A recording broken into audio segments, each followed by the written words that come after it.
Welcome. These days, what should be scaring the daylights out of us, the crisis which could make all the others irrelevant, is global warming. Get this one wrong, and it's over, not just for the USA, but for planet Earth. That's the message that was delivered by Hurricane Sandy last fall, and by almost all the extreme weather of the past 2 years. And it's the message from the most informed scientists in the world. They're scared, for real. And they say that unless we slow the release of global emissions from fossil fuels, slow it enough to keep the planet's temperature from rising by 2 degrees Celsius, or 3.6 degrees Fahrenheit, the Earth's polar ice sheets will melt away with catastrophic consequences. Time's running out. Recently, not one but two major scientific reports have concluded that the rapid increase in fossil fuel emissions makes that increase of 2 degrees Celsius all but inevitable. This headline in the National Journal spells it out. It's already too late to stop climate change. So, why isn't this planetary emergency on every politician's mind? Why are any of us still silent? Those questions prompted me to ask Anthony Leisowitz to join me. He's the director of the Yale Project on Climate Change Communication and a research scientist at Yale University's School of Forestry and Environmental Studies. He's a geographer by training with a specialty in human behavior, the psychology of risk perception and decision making, an expert on the public's perception of climate change and whether people are willing to change their behavior to make a difference. He has said, quote, "You almost couldn't design a problem that is a worse fit with our underlying psychology." Tony Leisowitz, welcome. Oh, thank you, Bill. It's great to be here. What did you mean that we almost couldn't design a problem that is a worse fit with our underlying psychology? What did you mean by that? Well, look, as human beings, we are exquisitely attuned to what's happening in our immediate environment and what we can see around us and what literally touches us physically. If you're walking through the woods and you hear the crack of a stick behind you, your body immediately goes into a fear response, a fight or flight response. Climate change isn't that kind of a problem. It's not an immediate visceral threat.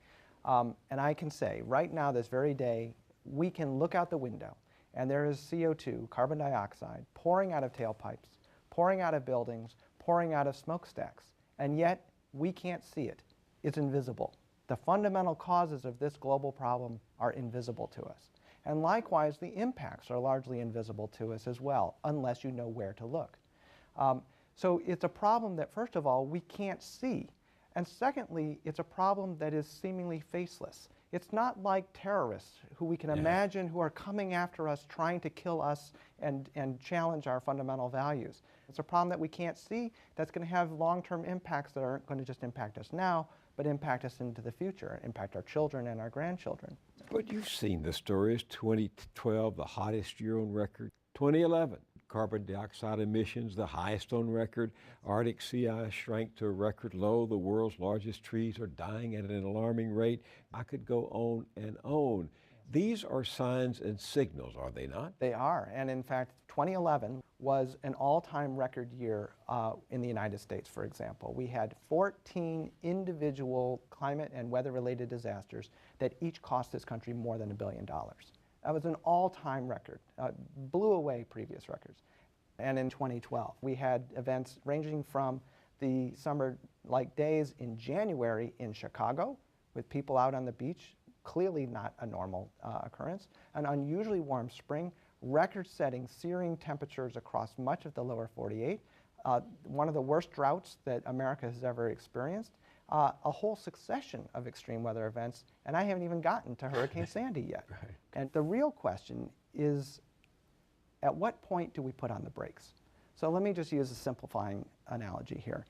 In some ways, this issue is kind of like we're in a car, driving through a very dark night. There are kids in the back, they're not buckled. We're fiddling with the radio, we're probably eating something at the same time, and we're passing warning signs. They're saying, curvy road up ahead, mountain road up ahead, be careful, there are landslides, and yet we're going probably 70 miles an hour and our foot is on the accelerator. Okay? So the real question is, we are going to hit this patch of really rocky road It's there up ahead of us. We're not exactly sure how soon we're going to get there, but it's coming.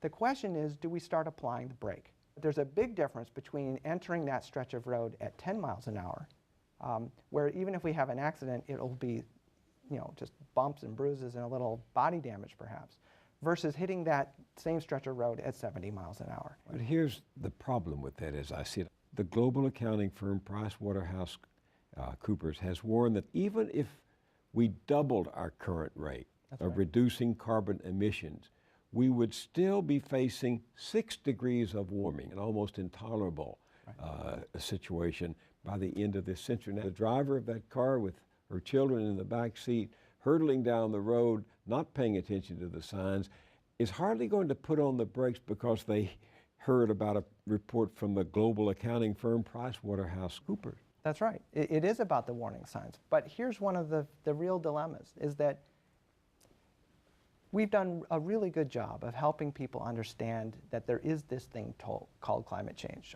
Almost all Americans have at least heard of it. But we've, in our own work, showed that, in fact, there is no single public. There are multiple publics within the United States. In fact, what we've identified are 6 Americas. 6 Americas? 6 different Americas that each respond to this issue in very different ways and need different kinds of information about climate change to become more engaged with it. So the first group that we've identified is a group we call the alarmed. It's about 16% of the public. These are people who think it's happening, that it's human caused, that it's a serious and urgent problem, and they're really eager to get on with the solutions. But they don't know what those solutions are. They don't know what they can do individually, and they don't know what we can do collectively as a society to deal with it. We haven't done a very good job of explaining what we can do. Then comes a group that we call the concerned. This is about 29% of the public. These are people who think, okay, it's happening, it's human caused, it's serious, but they tend to think of it as distant. Distant in time, that the impacts won't be felt for a generation or more, and distant in space, that this is about polar bears or maybe small island countries. Not the United States, not my state, not my community, not my friends and family or the people and places that I care about. So they believe this is a serious problem, but they don't see it as a priority. Then comes a group, about a quarter of the public, that we call the cautious. These are people who are kind of still on the fence. They're trying to make up their mind. Is it happening? Is it not? Is it human? Is it natural? Is it a serious risk, or is it kind of overblown? So they're paying attention, but really just haven't made up their mind about it yet. They need to be just engaged in some of the basic facts of climate change. Then comes a group, about 8% of the public, that we call the disengaged. They've heard of global warming, but they don't know anything about it. They say over and over, I don't know anything about the causes, I don't know anything about the consequences, I don't know anything about the potential solutions. So for them, it's really just basic awareness that they need to be engaged on. 2 last groups. One is what we call the doubtful. It's about 13% of the public. These are people who say, well, I don't think it's happening, but if it is, it's natural. Nothing humans had anything to do with, and therefore nothing we can do anything about. So they don't pay that much attention, but they're predisposed to say, not a problem. And then last but not least, 8% of Americans are what we call the dismissive. And these are people who are firmly convinced it's not happening, it's not human caused, it's not a serious problem, and many are what we would lovingly call conspiracy theorists. They say it's a hoax. It's scientists making up data, it's a UN plot to take away American sovereignty, and so on. Now that's only 8%, but they're a very well mobilized, organized, and loud 8%, and they've tended to dominate the public square. Okay? So here you have these 6 totally different audiences that need completely different types of information and engagement to deal with this issue. So one of the first tasks, I mean, you know this as a communicator as well as I do, one of the first rules of effective communication is know thy audience. If you don't know who your audience is, it's kind of like playing darts in a crowded room with the lights off. You might hit the target sometimes, but most times you're going to miss. And unfortunately, too often, you're going to do collateral damage. You're actually going to hit somebody by mistake and cause a backlash. So, this is why if we were to do a true engagement campaign in this country, we would need to recognize that there are very different Americans who need to be engaged in very different ways, who have different values, and who trust different messengers. Assume that I'm a skeptic.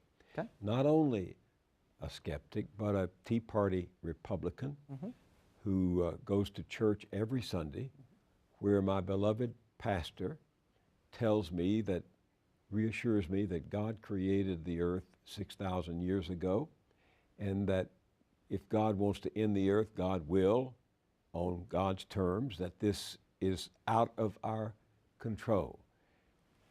If you were sitting across from a good, disciplined believer like that, what argument would you make to me? Well, the first thing I would do is I would listen. I would really listen, because I'd want to know really what are the depths of not just their concerns about this issue, but what are their aspirations? What do they want for their children? What do they want for their grandchildren? What kind of community do they want to live in? What are the values that really animate and motivate them? And I would try to find some way to then meet them where they are first. So let's just take the religious side. There are wonderful activities going on by all of the world's major religions right now, including the evangelical churches, to say this is a moral and religious issue. Okay? From our worldview, from our standpoint, this is crucial, both because we were commanded by God in Genesis to till and tend the garden, to care for His creation, which when He created, He kept telling us, it is good. Okay? It is our responsibility, they would say, to take care of His creation, and that the kinds of things that we are currently doing to the planet are essentially violating that promise. But moreover, we're also seeing the theme of social justice, that we've been commanded, they would say, to take care of the least of these, the poor, the sick, the powerless, both in our own country and around the world. And many churches, in fact, have invested enormous resources, I mean, sending their young people abroad to do great works to try to help people who desperately need that help. Their argument would be, how can we, in good conscience, ignore a problem that's just going to push millions of more people around the world into those exact same kinds of circumstances we're trying to help them with? Okay? So all I'm saying is that the faith community itself is not monolithic. It isn't homogenous, and it too is currently struggling to make sense of this new issue and what is the role of religious faith in answering it. What do you say to the secularist? I say, let's engage on the science. Let me hear what your arguments are, and then let's respond to them. And I would ask in turn that you listen to what the scientific community has to say. It's perfectly fine to have a great conversation with many people about the science itself, because the science is so robust at this point. I mean, we have basically known for over 20 years now that and it actually boils down, for all the complexity of the science, it's really quite simple. It's real. Okay? Climate change is real. It is mostly human-caused this time. There have been climate changes over many millions of years in the past that had nothing to do with human beings. This time, it's mostly being caused by our activities. Third, it's going to be bad. In fact, it's bad now, and it's going to get worse. Fourth, there's hope that there are lots of solutions already on the table that are, in fact, already being implemented in this country, communities all across this country, as well as around the world.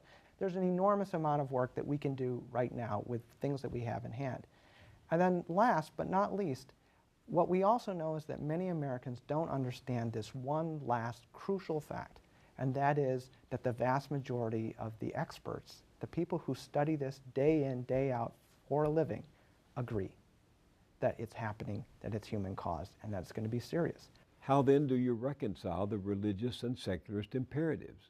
Well, it really actually boils down to this fundamental question of what is the proper relationship between human beings and the natural world? Okay? That is really at the heart of it what our challenge is in this century. Are we going to live in a world where we believe that we have mastery, domination over this planet, where it is basically a stockpile of resources for us to use, and to use as quickly and rapidly as possible to give us all the things that we like? Or do we have deeper responsibilities to the life of this planet? Because in fact, species, ecosystems are not just inert warehouses of resources.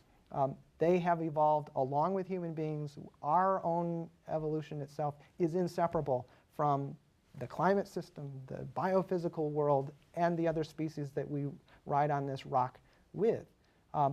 What is our responsibility to them?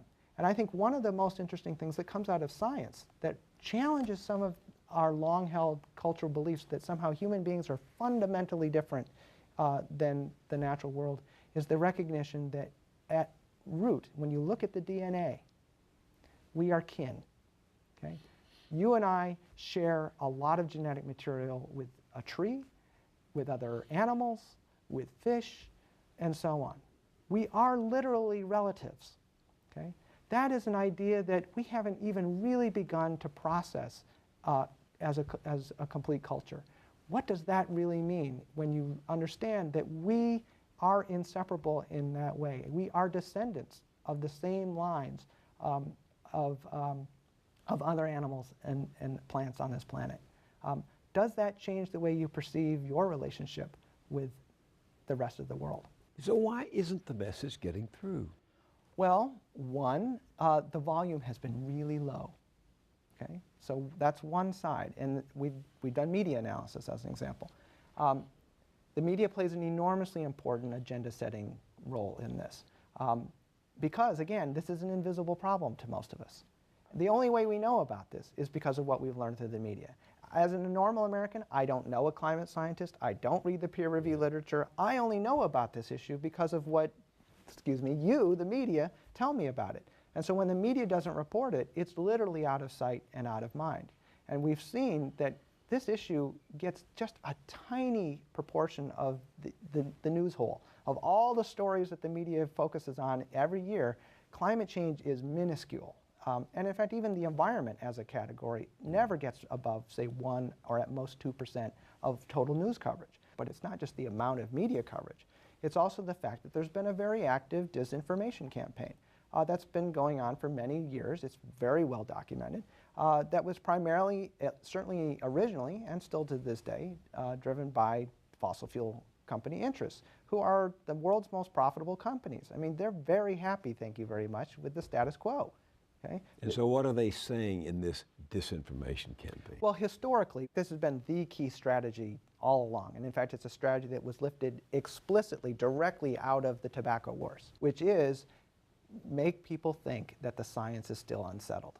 And if my perception is that the experts are still arguing over whether the problem exists, as a layperson, my tendency is to say, well, I'll let them figure it out, and I'll take this as much more seriously once they've reached their conclusion. Okay? So that has been the primary message. That has been the primary strategy of that disinformation campaign, is to get people to believe that the experts do not agree. There's something else that has come through, and I saw it, we all saw it, I think, throughout the campaign last year, the argument that we can't do anything about climate change that the experts are urging us to do and keep our economy growing. What's the argument to respond to that? Well, I'll tell you, that it's a myth. It's a false choice. It's a zero-sum game. You either can grow the economy or you can protect the environment. Okay? So I changed the question, and I've been doing this now for several years. I said, okay, here's the question. Do you believe that protecting the environment harms the economy and costs jobs, has no impact on the economy or jobs, or actually grows the economy and improves jobs? Okay? And what do we find?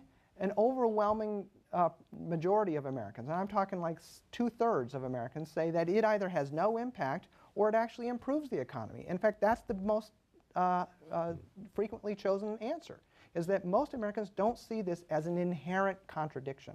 What you're saying is that the big, powerful industry controls or affects the outcomes of perception in this country disproportionately to what most people think. That's right. And in part, they're able to do that because this issue is a low-level issue, because we don't talk about it, and because there is no what we would call issue public on the other side. What do you mean? Okay, so an issue public is basically an organized social movement that demands change, okay? And we're very familiar with this term. It's the pro- or anti-immigration movement, or the pro-gun control or the anti-gun control movement. The civil rights movement, the suffragette movement, women's rights. Absolutely. You've got to be organized. You've got to be organized. And what we see, remember that 16% I identified as the alarmed? Again, people who are very concerned and think this is an urgent problem, but they feel relatively isolated and alone. They say, I feel this way, Some of my friends and family feel this strongly, but they have no sense that they're part of over 40 million Americans that feel just as strongly as they do. They've never been properly organized, mobilized, and directed to demand change. And I mean, that's what the political system ultimately responds to. If you basically have a vacuum of people who are demanding change, and I don't mean that truly. I mean, there are, of course, many great organizations that have been advocating for change for a long time, but it hasn't been a broad-based citizens movement demanding change. In that situation, a relatively small but well-funded and vocal community that says no can absolutely win the day. As you know, twice in the last 20 years, the government's tried to take a big step forward under the Clinton administration and then under the first year of the Obama administration, and each time the Senate killed it. Yeah. But the key thing there is that each time both the Clinton administration and the Obama administration tried to do this, it was essentially a top-down, inside the Beltway strategy. We are going after and trying to cajole and convince and persuade the members of the Senate and the House to pass this legislation without first engaging the broad public and building a citizens movement, a issue public, as I talked about before, that was actually demanding change. Because in the end, politicians care about their job. And if they don't feel like there's a political price to pay for opposing action on climate change, or alternatively a political opportunity to be had by being a leader on this issue, it's very easy for them to say, you know what, I've got a lot of other things here on my plate to deal with. I've got lots of lobbyists coming into my office as well as people back home saying do this, do that, do this, and it's not climate change. So until they feel that they have to act, many of them probably won't. And in fact, almost you couldn't find a worse problem that fits with our current political institutions, okay? Because this is a long-term problem, okay? Our government is run on 2-year cycles, 4-year cycles, or 6-year cycles. Our businesses are essentially run on 3-month cycles. What is the next shareholder report going to tell you, okay? Those time frames of decision making lead to decisions that are profitable or best in the short run, but do not adequately address these long-term creeping problems that turn out to be much worse when they are allowed to fester. We have this tendency, because of this short-term myopic focus, to put those kinds of problems on the back burner until they become so big it requires much more wrenching change to try to deal with them. So if the president asked you to suggest what he should say, to send him a draft of what he should say about climate change, what would you urge him to do? I would ask him to do 2 things. One is to say, I have consulted with the nation's leading climate scientists, including the National Academy of Sciences, which exists to guide the nation on science and science policy. And they all tell me, all of them tell me, that this is real, that it's human caused, it's a serious problem, but that we have the solutions in hand to do it. So one, I would want him to carry that message. But the second thing I would like to hear him say is that this issue has to stop being a partisan issue. Okay? The Earth's climate does not care whether you are a Democrat or a Republican. It doesn't care whether you're liberal or conservative. Sandy did not only destroy the homes of Democrats and not Republicans. The terrible drought that has gripped the Great Plains and our nation's breadbasket has not only gone after liberal farmers and ranchers, it's gone after all of us. The point is that climate change will affect all Americans, no matter what your political beliefs, your religious beliefs, your race, class, creed, etc. Okay? And in the end, the only way we're going to deal with this issue is if we come together as a country and have a serious conversation, not about is it real, but what can we do about it. Okay? And I think that the effort to try to depoliticize this issue so it doesn't just become this knee-jerk identity politics. I'm a Democrat, therefore I believe in climate change. I'm a Republican, therefore I think climate change is a hoax. This is crazy, okay? I mean, again, the climate system doesn't care.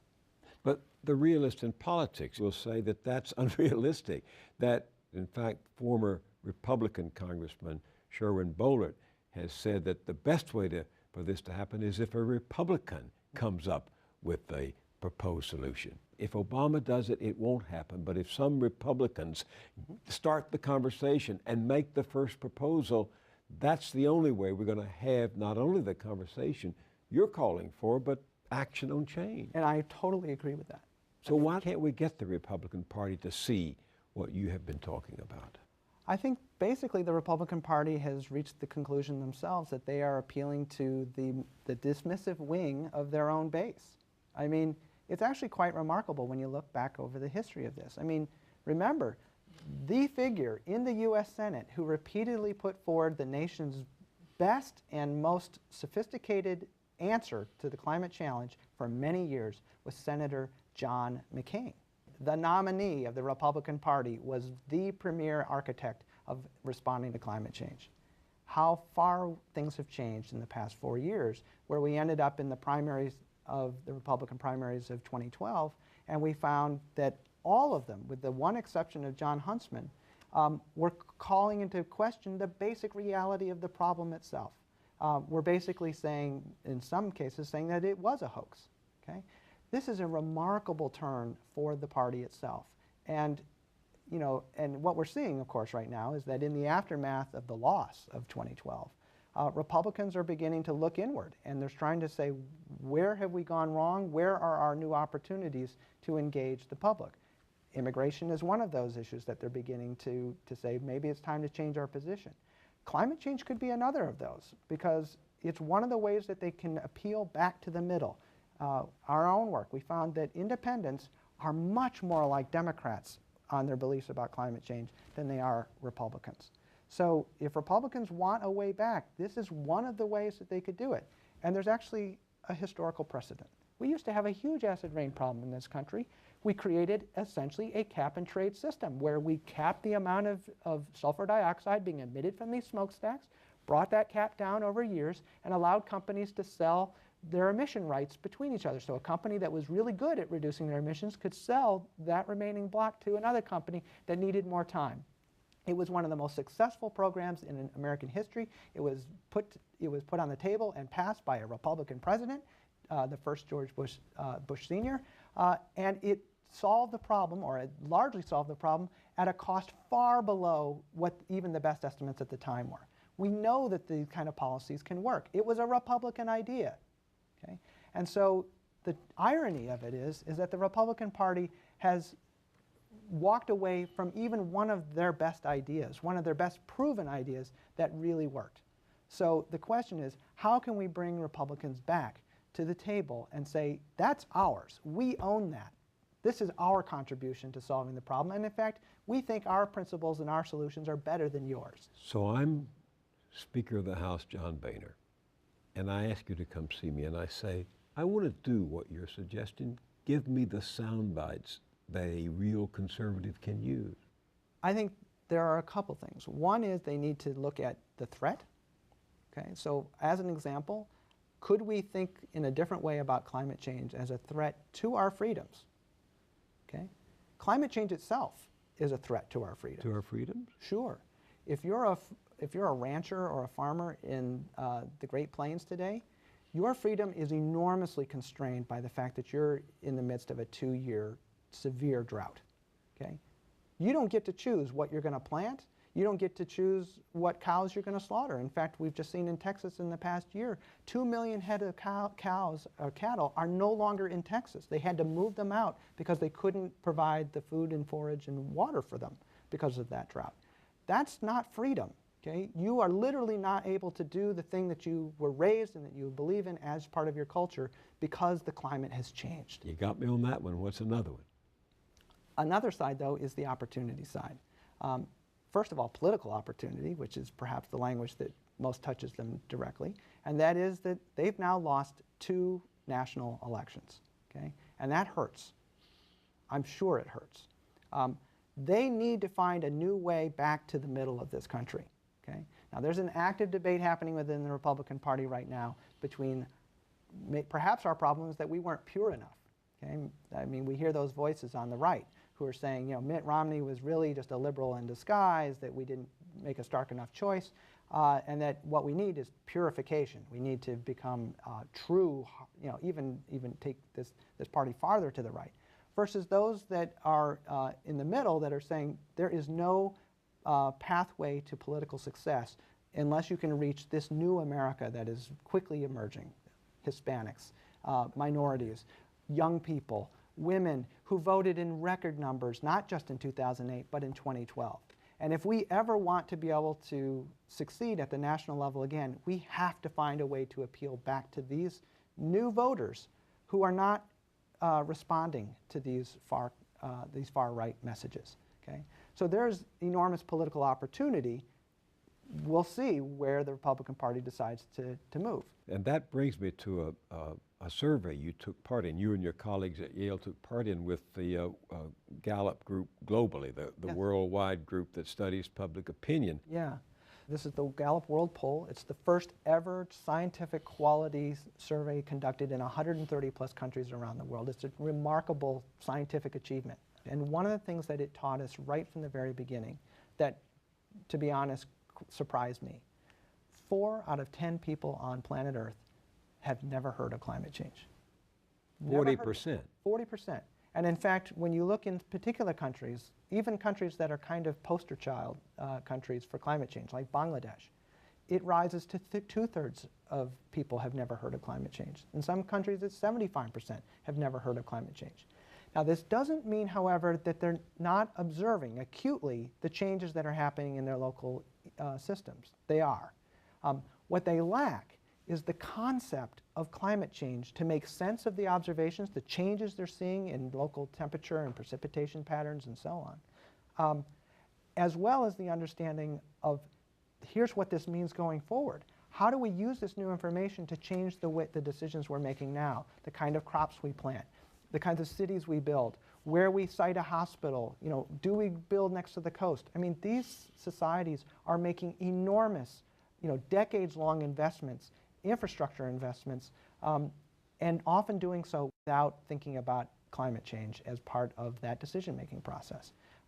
So globally, we see that there's an enormous need even for the building of basic awareness of the problem. There was a destructive typhoon in the Philippines recently, as you know, that killed over 1,000 people, caused massive damage, and left over 1 million people displaced. And as fate would have it, at that very time, delegates from around the world were meeting in Doha for the Climate Change Conference. And the representative from the Philippines, while there hearing about this typhoon back in his home, made this very impassioned plea. There is massive and widespread devastation back at home. Hundreds of thousands of people have been rendered homeless, and the ordeal is far from over. Madam Chair, we have never had a typhoon like Bopa, which has wreaked havoc in a part of the country that has never seen a storm like this in half a century.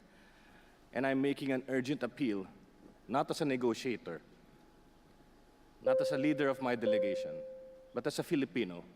I appeal to the whole world. I appeal to the leaders from all over the world to open our eyes to the stark reality that we face. I appeal to ministers. The outcome of our work is not about what our political masters want. It is about what is demanded of us by 7 billion people. I appeal to all, please, no more delays, no more excuses. Please let Doha be remembered as the place where we found the political will to turn things around. And let 2012 be remembered as the year the world found the courage to do so, to find the courage to take responsibility for the future we want. I ask of all of us here, if not us, then who? If not now, then when? If not here, then where? Were you there?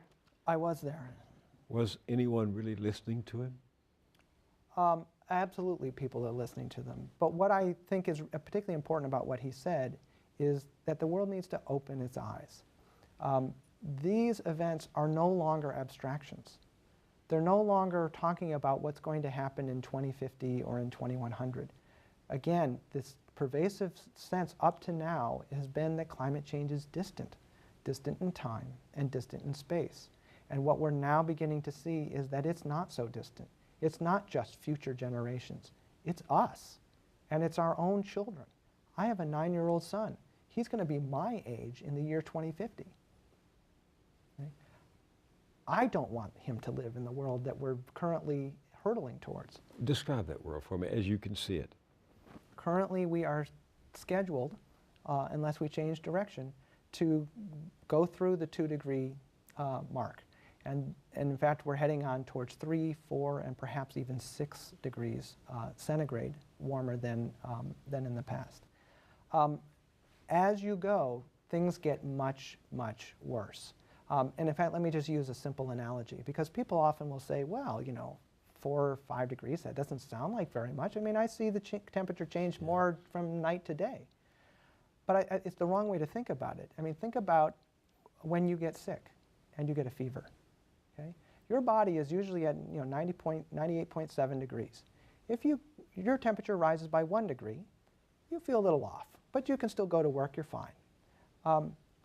It rises by 2 degrees, and you're now feeling sick. In fact, you're probably going to take the day off because you definitely don't feel good. And in fact, you're getting everything from hot flashes to cold chills. Okay?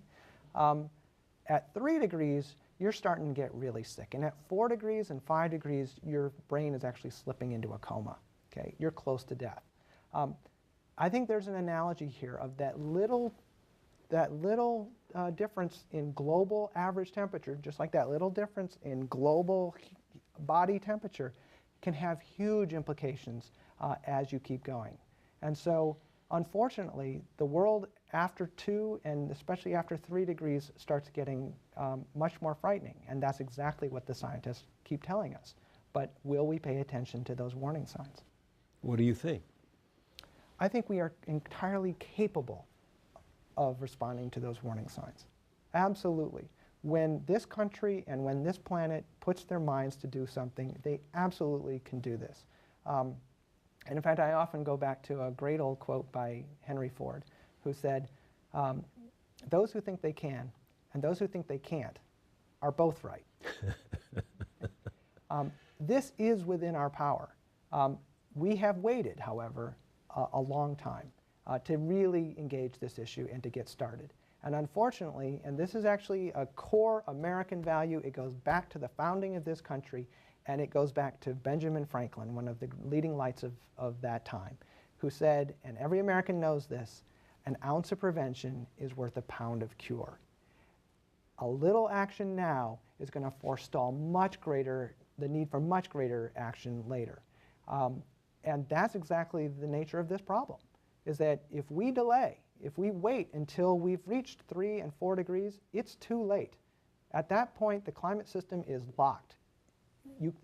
It's a massive system. The heat is already in the Earth system. It's absorbed in the oceans. It's being absorbed by the ice system. It's in the atmosphere. There is no magic vacuum cleaner that's going to suddenly pull the CO2 out and bring our temperatures back to what we consider normal.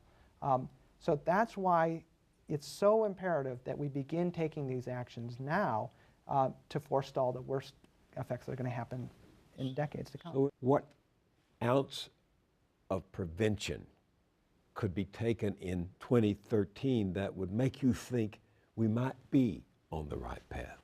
It's not like we haven't already gotten started. California has done tremendous work already to take action on climate change. If it was a country, it would be one of the leading countries in the world. There are mayors all over this country that are doing tremendous things. Companies that are changing their systems and getting the CO2 and the emissions out of their processes because they find it actually makes them more efficient and profitable in the process. Citizens all over this country that are doing what they can individually and are starting to engage the political system to demand change. We're not starting from ground zero.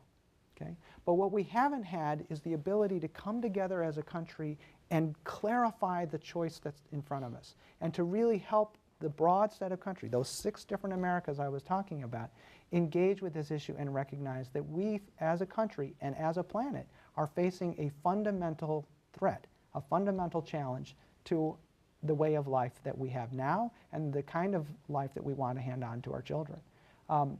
Until we start with that conversation, it's very hard for me to see how we ultimately lead to the national policies that are going to be required, much less the international policies that are also going to be required. So I think whereas in the past we've treated this as an issue that we learned about from climate science and that has basically been a few set of political leaders that have tried to impose solutions on this country, on our states, at the world from the top down, what we have not done is build the bottom up to meet them halfway.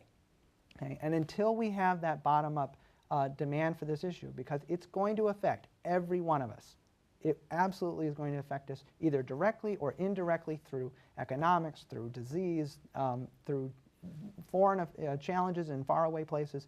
The world is now one planet. We are all interconnected in fundamental ways. And so these issues are raising the most deep questions about what it means to be a human being and what is the right relationship that we have, and again, not just to the planet, but to our fellow human beings. Because our choices now are going to have collectively huge implications for the lives of our fellow travelers within the human family on this planet as well. How did you come to this depth of commitment and passion about this issue?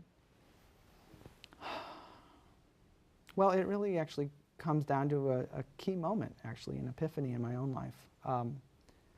When I graduated from undergraduate school, I went and lived in Aspen, Colorado for 4 years, where I worked at the Aspen Global Change Institute. And I remember there was one day where I went up to my favorite place, which is up above this old ghost town called Independence, Colorado. And I was sitting on the mountainside, and I noticed all of a sudden that this little wildflower, these white wildflowers, and they grew in the tundra, these little tundra zones on the tops of these mountains. And I suddenly realized that these patches of tundra on top of these mountains were the remnants of tundra that used to cover all of the West when the ice sheets retreated 10,000 years ago. And this is where they were left. This is the remaining fragments of that ecosystem. And that they, just like islands in the South Pacific that are going to be inundated because of sea level rise, these ecosystems were going to be literally pushed right off the mountaintops because of warming temperatures and climate change. And I just realized, as looking around, that the forests I was looking at and the animals and the fish and so on that I had resonated with were also deeply at risk because of the changing climate. And then I kept looking down the valley, and I saw Aspen twinkling down below. And beyond that, there was Glenwood Springs, and beyond that, there was Las Vegas, and beyond that, there was Los Angeles. And if you could see those, there would be these huge clouds of CO2 pouring out of them. And so for me, it was really about suddenly the bringing together of my analytical understanding of this issue as an abstract scientific problem with my lived experience in this particular landscape, which I love deeply to this day. And unfortunately, now I go back to Colorado and I see the impacts. I see what's happened with, for instance, pine bark beetles that have devastated entire forests of that state. And then just this past summer, the record-setting wildfires that have happened in Colorado. And I think every American has a place, whether it's Colorado or the ocean or the farm or the ranch or the city, that they love dearly. And if they can see it, they will see how each of these places is uniquely at risk and how the places and the people that we care about are at risk because of this issue. Tony Lasowitz, thank you very much for sharing these ideas and your time with us. Oh, my pleasure, Bill. Great to be with you.